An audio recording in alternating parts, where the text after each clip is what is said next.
নমস্কার বন্ধুরা, আমরা পাঠ করছিলাম ধৃতরাষ্ট্রের প্রতি বিদুরের উক্তি। তো ধৃতরাষ্ট্রের প্রতি বিদুর কি বলছে আমরা সেটা শুনব। তো বিদুর বলছে, শিবাহস্তে সিংহে না করো অপমান, শোক সিন্ধু মধ্যে রাজা না করো প্রয়াণ, যে পক্ষী প্রসব করে অমূল্য রতন, মাংস লোভে তারে নাহি খায় বিজ্ঞজন, সুবর্ণের বৃক্ষ রাজা করিয়া রোপিয়া যতনে, বৃক্ষ রক্ষা করিলে পুষ্প পায় অনুদিনে। বলছে যে শিয়ালের হাতে কখনো সিংহকে অপমান হতে দিও না, হ্যাঁ, আর শোক সিন্ধু মাঝে তুমি নিজে ডুবে যেও না। আর যে পাখি আমাদের অমূল্য রত্ন দেয়, সেই পাখিকে কেউ মেরে তার মাংস ভক্ষণ করে না, তার মাংস কেউ খায় না, সেটা কোনো জ্ঞানীগুণী ব্যক্তির পরিচয় হতে পারে না, হয় না। আর যে সুবর্ণ বৃক্ষ, আমাদের সুন্দর বৃক্ষরোপণ আমরা যদি করি, তাহলে সেই গাছটাকে যদি আমরা খুব যত্ন করে লালন পালন করি, কিছুদিনের মধ্যে তার সুন্দর পুষ্প আমরা পেতে পারি, সেই গাছটা আমাদের সুন্দর পুষ্প উপহার দেয়।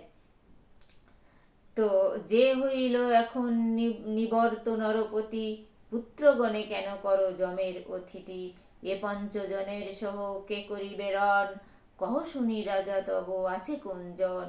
বলছে তুমি যে এই করছো, এই রাজা যুধিষ্ঠিরের সঙ্গে এই খেলা তোমরা মেতেছো, এই খেলায়, মরণ খেলা এটাকে বলে, তো এই খেলাতে তোমরা কি পারবে জিততে? আর কেন এরকম করছো? এই পৃথিবীতে কেউ নেই যে এই পঞ্চভাইয়ের সঙ্গে যুদ্ধে জয় হতে পারবে।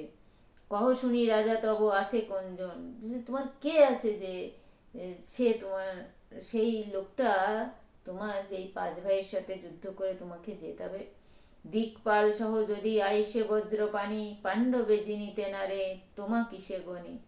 বলছে যদি এই যত সৈন্যগণ আছে তাদের নিয়েও যদি ঠাকুরও আসে, তাও রক্ষা করতে পারবে না পঞ্চভাই এর হাত থেকে তোমাদের যুদ্ধ করে।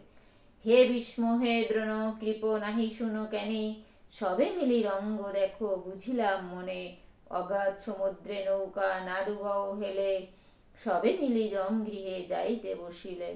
বলছে যে হে ভীষ্ম, হে দ্রোণাচার্য, হে কৃপাচার্য, তোমরা আমার কথা কেন শুনছো না? এই অগাধ সমুদ্রে তোমরা ডুবতে বসেছো, তোমরা কি রঙ্গ তামাশা দেখছো? হুম, এটা কি হচ্ছে?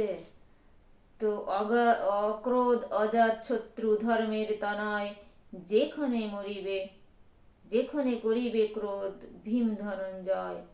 বলছে যে এই অজাত শত্রু, যার কোনো শত্রু নেই, যার কোনো রাগ নেই, তাকে যদি তুমি রাগাও, ধর্মের নন্দন যুধিষ্ঠির ধর্মত নয়, তো আর ভীম আর অর্জুন যদি রেগে যায়, তখন তো তোমাদের রক্ষা নেই। আর যমজ যুগল যবে করিবে ক্রোধ, কে আছে সহায় তব করিতে বিরোধ। বলছে এই যমজ দুই ভাই ভীম আর অর্জুন, এই দুইজন মিলে যদি তোমাদের বিরুদ্ধে রেগে যায়, গর্জে ওঠে, তখন তোমরা কি করবে?